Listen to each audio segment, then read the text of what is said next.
Սկսենք առաջի լուրից միլիարդատեր Սամվել Կարապետյանի առաջնորդած ուժի հետ դաշինք կազմելու Հայ ազգային կոնգրեսի ջանքերը ձախողվել են։ Հետևաբար այսօր որոշում են կայացրել ընտրություններին մասնակցել առանձին։ Խոսքը ՀԱԿ-ի մասին է, Լևոն Տեր-Պետրոսյանի։ Չնայած տապալված բանակցություններին առաջին նախագահ Լևոն Տեր-Պետրոսյանի ղեկավարած ուժը հայտնում է, որ պատրաստ է համագործակցել ուժեղ Հայաստանի եւ այլ ընդդիմադիր ուժերի հետ եւ նախընտրական եւ հետընտրական փուլում խորհրդարանում կոալիցիա կազմելու եւ երկիրը վերահաս սպառնալիքներից փրկելու գործում։ Ուրեմն ակնհայտ ու պարզ է, որ ՀԱԿ-ը չի հայտնվելու խորհրդարանում, թե ինչ հրաշք պետք է տեղի ունենա ակնհայտորեն, այս վերջի մասը ամբողջությամբ, այսպես ասում, կարող ենք մոռանալ, որովհետև այդ լոլոն թե բա, եթե այդուամենայնիվ բան, դե չնայած դուք մեզ մերժեցիք, բայց մենք մեկա պատրաստ ենք եւ կոալիցիա, ինչ կոալիցիա դուք ընդհանրապես խորհրդարանում չեք հայտնվելու, 0-0 ամբողջ կամ ինչ-որ մի տոկոս, ասենք Սամվել Կարապետյանից զեն տանելու մղումով, հա։ Բայց այսպես ասած, ինչն է խնդիրը, հետաքրքրական։ Խնդիրը նրանում է, որ Լևոն Տեր-Պետրոսյանը իմ խորին համոզմամբ գործուղվել էր Սամվել Կարապետյանի ճամբար եւ միանշանակ Ժորժ ջան, ես ձեզ ասել եմ, Սերժ Սարգսյանն ու Լևոն Տեր-Պետրոսյանը այսօր Հայաստանում փաստացի ունեն իշխանություն։ Եվ իրանք անհանգստացած են ընդհանրապես Սամվել Կարապետյանի, ուրեմն, այսպես ասում է, գործունեությամբ եւ իրենք ես մի դրվագ հիշեցի Լևոն Տեր-Պետրոսյանի հետ կապված, ուրեմն 2000 լավ թիվը չասեմ, կարծեմ 15 թվականներ, եթե չեմ սխալվում, կարող է թիվը խառնեմ, այսպես +1 տարի, ուրեմն կարծեմ 2015-ներ, եթե չեմ սխալվում, Գագիկ Ծառուկյանը բավականին լուրջ վտանգ, այսպես ասում, ռուսների հետ ուղիղ կապի մեջ մտավ, այն ժամանակ ակտիվ այդ հարցը քննարկվում էր եւ որոշեց, որ պետք է դուրս գա Սերժ Սարգսյանի դեմ։ Հիշում եք այն ժամանակ, երբ որ հայտնի հանրապետականների հավաքը տեղի ունեցավ, որտեղ բոլոր մականունը, այսինքն Գագիկ Ծառուկյանի մականունը սկսեց բացահայտվել եւ նույն Արմեն Աշոտյանը, եթե չեմ սխալվում, այն ժամանակ հանրապետականներից առաջին էր հապարակային ասեց, չեմ հիշում ինչը պատահական չի, որ Դոդի Գագոյեն ասում եւ այսպես ինչ-որ բան ասեց, չեմ հիշում, մոտարապես այս տրամաբանության մեջ եւ փորձեցին ստորացնել Գագիկ Ծառուկյանին, ի վերջո բոլորը գիտեք ինչով ավարտվեց, բայց ինչն էր հետաքրքիր։ Այն ժամանակ մի դրվագ զարնեց իմ աչքին, երբ որ հանրահավաքներից մեկի ժամանակ, իսկ ես մի բան ասեմ, Սերժ Սարգսյանից ժողովուրդը այնքան զզված էր, որ անգամ պատրաստ էր Գագիկ Ծառուկյանի հետևից գնալ։ Եվ իդեպ ես այն ժամանակ դեռ Հայաստանում էի բնակվում եւ աշխատում էի լրատվական դաշտում եւ հետևում էինք այդ իրադարձությունն ակտիվ լուսաբանում էինք եւ այնպիսի իրավիճակ էր, որ իրոք ժողովուրդը շատ արագ տեմպերով հավաքվում էր։ Եվ Գագիկ Ծառուկյանը կապ չունի ինչ էր խոսում, կապ չունի իր այդ կերպարը, այդ ժողովրդական իբր եւ այլն այսպես շարունակ, եւ ինչ էլ ինքը խոսում էր, sense ժողովուրդը sense ակտիվ ոգևորվում էր, շատանում էր։ Եվ մի դրվագ եմ մտաբերում, երբ միտինգի ժամանակ արդեն Գագիկ Ծառուկյանը շատ տաքացրել էր ժողովրդին, արդեն ժողովուրդը պատրաստ էր գործողությունների, Լևոն Տեր-Պետրոսյանը անմիջապես Գագիկ Ծառուկյանին հեռացրեց, միացել էր Լևոն Տեր-Պետրոսյանը Գագիկ Ծառուկյանին, հեռացրեց ամբիոնից եւ հանգստացրեց ժողովրդին։ Այն ժամանակ իմ համար հերթական անգամ պարզ դարձավ, որ Լևոն Տեր-Պետրոսյանն ու Սերժ Սարգսյանը մոտ ընկերներ են, ինչի մասին հայտարարել էր Լևոն Տեր-Պետրոսյանը մարտի 1-ից հետո։ Լևոն Տեր-Պետրոսյանը մարտի 1-ից հետո հայտարարել էր, որ ճիշտ հասկացեք, այսպես էլ ասեց Սերժիկ Սարգսյանը, ասեց Սերժիկ էլ չեմ ասում վիրավորական, որտեղ ինքը անձնագրով Սերժիկ է, հիշում եմ այդ խոսքը տպավորվել է, Սերժիկ Սարգսյանը իմ ընկերն է։ Եվ նաև խոստովանեց, որ լավագույն, ինչ ասեց,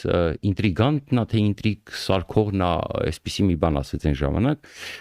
ուրեմն ինտրիգների թագավորն է Հայաստանի ներքաղաքական դաշտում, ինչի մասին մենք բազմիցս խոսել ենք եւ դա գաղտնիք չի եւ ըստ էության այս նույն բանը շարունակվում է։ Այդ նույն ինտրիգները նույն ոճի մեջ նույն այս կուսակցությունների բուծման եւ այսպես ասած տարածման ինչ որ անհայտ ցակման sense ինչ որ մարդկանց ինչ որ չգիտեմ եւ այսպես շարունակ, հա։ Այսինքն հետեւաբար ես խորին համոզմունք ունեմ, որ այս անգամ էլ Սերժ Սարգսյանը գործուղել էր Լևոն Տեր-Պետրոսյանին եւ իր թիմը ուրեմն հակիբանի Սամվել Կարապետյանի ճամբար։ Ընդ որում ասեմ ձեզ, եթե հաջողվեր Սամվել Կարապետյանի ճամբար մտնել, բնականաբար խելացի խորհուրդներով, ճակերտներով, այսպես կլուծեին Սամվել Կարապետյանի կամ Նարեկ Կարապետյանի, այսպես հատկապես որ Սամվել Կարապետյանը ինքը իրենք թրծված չեն այդ քաղաքականության գործում, չնայած բավականին լուրջ տեխնոլոգիաներ են վարձել, որքան հասկանում եմ, շատ լուրջ եւ միջազգային մակարդակի, Այսպես ոնց որ Գագիկ Ծառուկյանին էր վերահասկում Լևոն Տեր-Պետրոսյանը, ենթադրում եմ այս անգամ էլ կվերահասկեր, կփորձեր վերահասկել, անվտանգ սարքել, չեզոքացնել վտանգը եկող ուրեմն Սամվել Կարապետյանից։ Գումարած, եթե տեղեր էլ ստանային ցուցակում, պարզա որ դա արդեն կլիներ վերահասկվող ուրեմն քանակություն, որը ըստ էության արդեն իրենից ուշ կներկայացներ, արդեն ազգային ժողովեն անցեք, կուզեր կանկախանար առանձին խմբակցություն կդառնար, այսինքն անկախների տեսքով եւ այսպես շարունակա, իբր թե։ Մի խոսքով, սա հետարքիր պլան էր, որը բնականաբար շատ արագ հասկացան իմ կարծիքով Կարապետյանների ճամբարում եւ ուրեմն շատ արագ հասկացան եւ մերժեցին Լևոն Տեր-Պետրոսյանին։ Հիմա զուգահեռաբար հետաքրքիր բան, Սերժ Սարգսյանը իրենց հանրապետական այդ համաժողովից հետո հարցազրույց է տալի լրագրողներին եւ ինչ է ասում։ Սերժ Սարգսյանը ասում է, իբր թե իրենք ուզում են Նիկոլ Փաշինյանին գցեն։ Նախ բազմիցս ապացուցել եմ, որ ասել եմ, այս հակեբանի կազմը, ԿՊ-ի կազմը, այսպես ասում ահռելի տոկոսով բաղկացած է Լևոն Տեր-Պետրոսյանի ստեղծված շարժման մասնակիցներից։ Իրենց կարկառուն դեմքերի մի զգալի հատված, եթե ոչ բացարձակ մեծամասնություն, դրանք նախկին Լևոն Տեր-Պետրոսյանի կողմնակիցներն են, հավատարիմ հետևորդները, հիացողները եւ այսպես շարունակ։ Երիտասարդական շարժման, այնտեղ հիմա շարժում կարիվել են դրանց մասնակիցները, ամբողջ վերնախավը։ Նիկոլ Փաշինյանը մեծացել է Վանոյի գաղափարների վրա, այսպես ասում զրույցներ ունեցել, տենց ընդ որում այսպես ասեմ, Ղարաբաղի շարժման հետ կապած այն տեսակետները, որ հիմա հայտնում է Նիկոլ Փաշինյանը, ես ասեմ, ես այսքան տարի դաշտում եմ եղել, դրանք Լևոն Տեր-Պետրոսյանի տեսակետներն են։ 90-ականներից Լևոն Տեր-Պետրոսյանը դեռ պատերազմը հաղթելուց հետո խոսում էր, որ պետքա Թուրքիայի տակ մտնել։ Այսպես ուղիղ եմ ասում, ծայրահեղացնում եմ, ասենք իր խոսքերում այդ բանը կար։ Պետքա բալանսիստ լինել, բալանսավորել, պետքա Թուրքիայի հետ հարաբերությունները անպայման լավացնել եւ շատ լուրջ էր խոսում Թուրքիայի մասին։ Բազմիցս եթե չեմ սխալվում, մի անգամից էլ այդ, ասինքն ես համենապես իմ մոտ այդպիսի տպավորություններ ստեղծվում, որ կարողա, ասենք, չգիտեմ, կարողա ես ասենք ինձ որ, չգիտեմ, ծայրահեղացնում եմ, բայց ինձ մոտ այդպիսի տպավորություն է ստեղծվում, Լևոն Տեր-Պետրոսյանը այն ժամանակվանից ակնարկում էր պետքա Թուրքիայի տակ մտնել։ Եվ հետաքրքրական է, որ հիմիկվա այս ամբողջ գաղափարները, ինչ որ ասում, ես բազմիցս ասել եմ եւ անկեղծ եմ եղել, Նիկոլ Փաշինյանը ու իր թիմակիցները դրանք Լևոն Տեր-Պետրոսյանի հոգեզավակներն են գաղափարական իմաստով։ Համագործակցել են, միասին եղել Լևոն Նիկոլ Փաշինյանը չէր թաքցնում, որ Վանո Սիրադեղյանի հետ մտերիմ է եղել, չգիտեմ, գաղափարական զրույցներ են հետը տարել։ Ես հիշում եմ այն ժամանակ, երբ որ կոնֆլիկտ առաջացավ Վազգեն Սարգսյանի եւ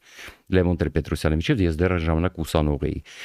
Ուրեմն Նիկոլ Փաշինյանը առաջին գծում դուրս եկավ որպես Վազգեն Սարգսյանի ընդդիմադիր։ Այն ժամանակ ոչ մեկ Վազգենի դեմ չէր խոսում, մեկ էլ հոп ինչ որ Նիկոլ Փաշինյան,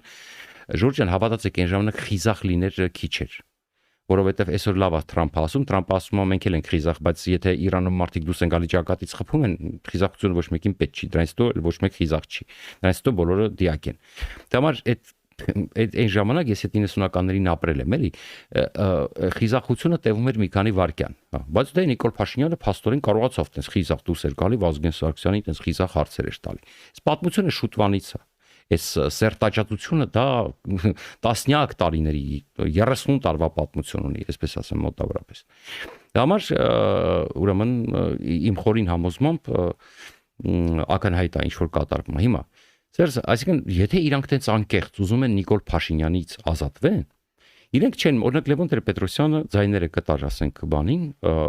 ուժեղ Հայաստանին, իրանք կգնային չէին մասնակցի, բայց իրենք մասնակցում են թեկուզ մի 0.8% էլ տանեն, որտեղ Նիկոլ Փաշինյանի ձայներից չեն տանում, իրանք տանում են Սամվել Կարապետյանի ձայներից։ Հիմա ինչ ասում Սերժ Սարգսյանը։ Ասած կհետևեն կտեսնեն քարոզարշավի ընթացքում իր թիմակիցները կկողմնորոշվեն, որ յուրաքանչյուրը իր կարծիքն ունի, եւ այդ ձայները, որ ինքը պետք է տա սրանք կամ իր գրպանում չեն, որ ինքը հանի ինչ որ մեկին տա։ Եթե անհրաժեշտություն լինի, ինքը ընտրարշավի ընթացքում հայտարարություն կանի, բայց կարծում է, որ նման անհրաժեշտություն չի լինի։ Այսինքն Սարգսյանը հասկացրեց, որ թողնելու է բոլորը քվեարկեն ըստ իրենց հայեցողության։ Սա շատ զավեշտալի պատմություն է, որտեղ տեսեք քաղաքականության մեջ դա շատ ընդունված բան է, շատ ընդունված բան է։ Եթե դու այդքան ուզում ես Եվ ինքն էլ խոստովանում է, որ այսօր ամենամեծ շանսերը ունի ուժեղ Հայաստանը։ Դու այդքան ուժում ես, որ ուժեղ Հայաստանը հաղթի, դու իմիգվանից կասես 1/1 չենք մասնակցում, ես իմ ձայները տալիս եմ ուժեղ Հայաստանին։ Հիմա 1%-ա, 2%-ա, 3%-ա ու ասեմ ձեզ հանրապետականները կարող մի 3% էլ ձայն ունենան կամ 2.5% էլ ձայն ունենան, հա։ Իրանց այդ հին այդ խմբակը բարեկամներով բանով եւ այլն։ Եվ դա քիչ աջակցություն չէր լինի, բայց ինքը ծրեց, ասեց, որ չէ, ուրեմն տենց ով ուզում է, ոնց ուզում է թող քվեարկի, հա։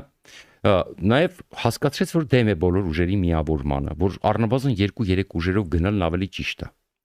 Ուրեմն, բայց իրեն հարց տվեցին, բա թե նոր կուսակցություններ, հետո թե բա ԿՊ Թաթոյանին քո հետ է կապում եւ այլն։ Դուք ասես բոլորին են իմ հետ կապում։ Իսկ ասես ես բոլորի հետ կապ ունեմ, երբ որ Քոչարյանի մասին հարց տվեցին, հետո ասես թե բոլորին անգամ գողականներին իմ հետ են կապում, դե թող կապեն, ես դեմ չեմ, չգիտեմ, մի խոսքով, sense մի խառը պատմություն։ Հիմա ուրեմն եւ ասեցին, բա դե նոր ուժեր են ծագում, որոնք շանս չունեն, sense ցրված մասնակցում են, գիտեք, դե մեր ռուսասեր լրագրողները, որոնք այսպես ասма տոգորվում են, sense շատ են ուզում, որ ռուսամել մտնդրությունը միավորվի եւ տենց էլ ես այսպես շարունակ մի խոսքով, բայց հետաքրքրական է որն է,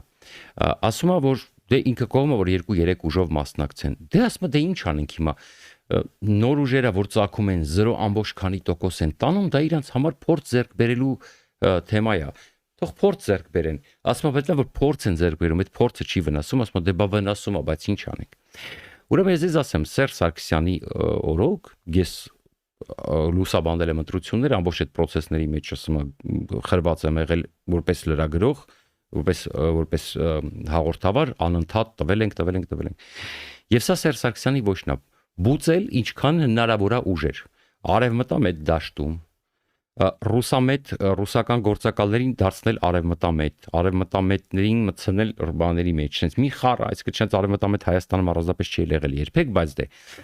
ուրեմն չգիտեմ, գրռուշնիկներին սարքել արևմտամետ, ասենք չգիտեմ, եւ այսպես շարունակ։ Այդ Սերժ Սարգսյանի ոչնա, ինքը այնպեսի դրա համար էր Լևոնը ասում, որ Սերժ Սարգսյանը թակավոր է ինտրիգների եւ այսպես շարունակ, հա։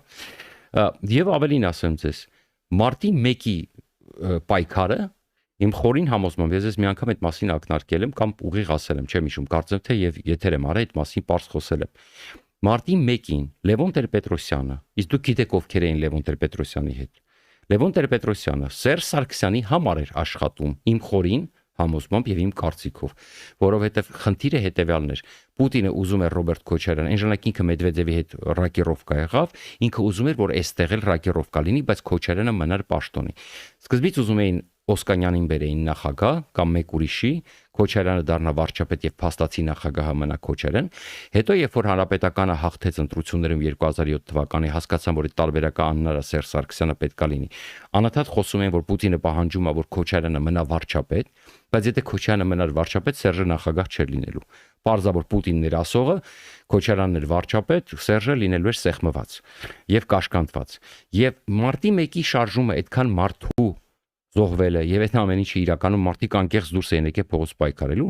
բայց իմ խորին համոզմամբ դա Քոչարյանից ազատվելու տակտիկա էր, որպեսզի Սերժ Սարգսյանին միայնակ գա իշխանության։ Եվ Լևոն Տեր-Պետրոսյանն ու Սերժ Սարգսյանը ըստ էության փայլուն կատարեցին իրենց խնդիրը, կապ չունի քանի հոգու գնով, մահվան գնով եւ այսպես շարունակ, հա։ Դա իմ խորին համոզմունքն է, իմ դիտարկումն է։ Ես շուտվանից, հենց անմիջապես այդ դեպքերից հետո ամբողջ այդ զարգացումներին հետևել եմ, Ժորժ ջան, ամբողջ անգամ, այսպես ասում եմ, փորձել եմ մեջից հասկանալ ինչա կատարվում եւ եկել եմ այդ եզրակացության։ Սկսած Քարոզ Արշավից, որտեղ ես տեսնում էի, որ իրականում այսպես տեխնոլոգիաներ են օգտագործում եւ շատ լուրջ տեխնոլոգիաներ են օգտագործում։ Սկսած որ արտաքին խաղացողներին խաբել էին, որ իրենց աջակցեն, որ Քոչարյանին դուրս հանեն, նկատեք անմիջապես հետո Սերժը սկսեց ֆուտբոլային դիվանագիտությունը Եվրամիությանը խորեև համապարփակ առևտրի կազմակերպությանը առևտրի գոտի մտնելու process-ը, հա, որը հետո հաջողությամբ տապալեցին, Պուտինի հետ պայմանավորվեցին եւ այսպես շարունակ։ Այսինքն Պուտինը ճնշեց եւ այսպես քանի որ լծակներ ուներ։ Հիմա բնականաբար Սերժ Սարգսյանը տենց թեթև տեղա թողում, ասում է, եթե կարիք լինի, ես ընտրաշավի ընթացքում կհայտարարեմ, դե մարդես հիմա Պուտինն է, մարդես կարող մի բան բացվում է եւ այսպես շարունակ եւ այսպիսի իրավիճակ։ Մի խոսքով այսպիսի հետարքիր զարգացումներ, ինչ որ ես ձեզ ասել եմ, ըստ էության տրամաբանությունը դեմ է, եթե դու ուզում ես որ ամեն գնով Նիկոլ Փաշինյանին հանեն, Դու Լևոնը, որ այդպես խոսում եք, դուք պետք է հիմա հիմնականում ձեր ձայները տայիք ամենաուժեղին քաշվեիք մի կողմ, բայց ամփոփելով այս թեման, մի կարևոր բան ձեզ ընդհանրապես կասեմ։ Ես այս բազմիցս ասել եմ, երկիրը իրանց գրպանում է։ Իրանց եւ ազդեցության, եւ ռեսուրսների, եւ ամբողջի տեսանկյունից ոչ մեկի ձեռքից ոչ մի ազդեցություն չի վերցվել։ Ոչ մեկի ձեռքից ռեսուրս չի վերցվել, ավելին ավելացել է։ Հիմա ես մի պարզ բան ասեմ։ Սամվել Կարապետյանը երբ որ եկավ եւ իրենք սարսափում են, որ երկիրն էլ դարձրեց գուբերնիա, ինքն էլ դարձավ գուբերնատոր, իրանք զրկվելու են ամեն ինչից։ Դրա համար ռեսուրս ունեցողները Հայաստանում, ինչքան էլ սիրում են Ռուսաստանը, ինչքան էլ պատրաստ են Լուկաշենկոյի ուրեմն կարտոֆիլը կլպել ամեն օր, ուրեմն, չգիտեմ, իրենք միանշանակ չեն ուզում, որպեսզի իրենցից ավելի հզորը ուժեղը գա իշխանության, որը կարա մի օրում կուլակաթափ անի իրանց։ Կուլակաթափ գիտեք, դեռ բոլշևիկներից եկած բանը, երբ որ մինչև բոլշևիկները հարստացած մարդկանց, բիզնեսմեններին, այսպես ասած ֆերմերներին եւ այլն, բոլորին զրկեցին ունեցվածքից, պետականացրեցին։ Հիմա այս դեպքում չեն պետականացնի Վալոդիա Մուխասրանսկիներին կամ իրանց անուններով կգրեն եւ դրա համար իրանք հասկանում են, երկիրը բաժանած է իրանց գրպանը գցած է ազդեցության բոլոր առումներով, ինչի պետք է իրանք ուզենան, որ Սամվել Կարապետյանը գա ու իրանք էգզիստենցիալ վտանգ սպառնա։ Պարզա, սա իմ տեսակետն է, իմ վերլությունն է, Ժորժ ջան։ Կարող եք կիսել, կարող եք չկիսել, ես գիտեմ ես ինչ եմ ասում, մնացածը դուք արդեն որոշեք, որ կուզեք ընկալեք, կուզեք հավատացեք, կուզեք մի հավատացեք։ Հիմա հա, ու մի բան էլ ասում եմ, հատկապես ասում եմ Քոչարյանի եւ բանի կոնֆլիկտից խոսեցին, ասում եմ շատերից ավելի եմ ուզում, որ Հայաստան դաշինքը հեշտությամբ հաղթահարի շեմը։ Բոլորիս օգուտն է։ Ռոբերտ Քոչյանի մասով ասում, ուրեմն անկախ տարաձայնություններից ընդդիմադիր ուժերի հաջողությունը կարևոր է ընդհանուր քաղաքական դաշտի համար։ Եթե այդ Քոչարյանը հիմա ասում է եզրին է, չի կարող է եւ չանցնի։ Հանրապետական կուսակցության 1-2%-ը հիմա, որ տա ինքը Քոչարյանի մեծ աջակցություն կլինի, լուրջ եմ ասում, կարող է եւ այտենց օրինակ, բայց ինքը Քոչարյանն էլ չի տալի։ Ինքն է Քոչարյանն էլ չի տալի, որտեվ այստեղ կա բիզնես շահեր, այստեղ կա տարաձայնություններ, որտեվ Քոչարյանը ուղիղ ենթարկվում է Պուտինին, շատ ուղիղ ենթարկվում է Պուտինին, եւ այստեղ էլ իրանք էգզիստենցիալ վտանգ են տեսնում, հա։ Եվ ըստ էության հասկանալի է, որ ինքը Քոչարյանն էլ չի ուզում տա իր ձայները։ Մի խոսքով սա իհարկե կան տեսակետներ, որ չգիտեմ, ասում ուսանողը ուսուցչին գցել է ինչ որ ընթացքում, ես sense ասեմ դուք հասկացեք, թե ուրեմն ինչ որ պահի տենց բաժանվել են գծերը, ինչ որ պահի տենց խոսքի, չգիտեմ, ուրեմն ինքնադաբրո ստացի եւ այսպես շարունակ, չեմ բացառում Ժորժ ջան, չի բացառվում այդ ամեն ինչը, բայց ես հələ որ դա չեմ տեսնում։ Ես հələ որ դա չեմ տեսնում, որովհետեւ տեսնում եք բոլորը առոք, փառոք, առողջ, ամեն մեկը իր փողով, իր բիզնեսով, ոմանք ասենք, չգիտեմ, անգամ հետախուզումից հանեցին եւ այսպես շարունակ, տենց ֆրֆռում են, կարծիք են հայտնում, դրսից կոնֆլիկտների մեջ են մտնում, տենց իրանց թիմերը ունեն Հայաստանում, ոչ մի բան, ոչ մի ազդեցություն չի թույլատրել բոլորը իրանց փողերով, իրանց ռեսուրսներով, իսկ դուք գիտեք քաղաքականության մեջ փողը, ռեսուրսը եւ ազդեցությունը բավականին հարց են լուծում։